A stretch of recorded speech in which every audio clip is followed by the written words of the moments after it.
Okay, so what we're dealing with is something called foraminal stenosis.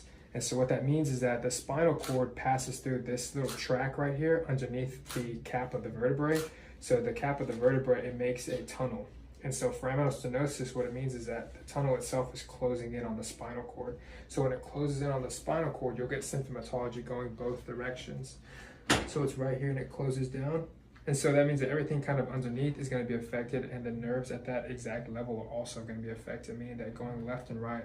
And so that's why your symptomatology is on the left and the right side, not just because of you tripped and you hurt one side of your body, but literally because you have something in the very middle.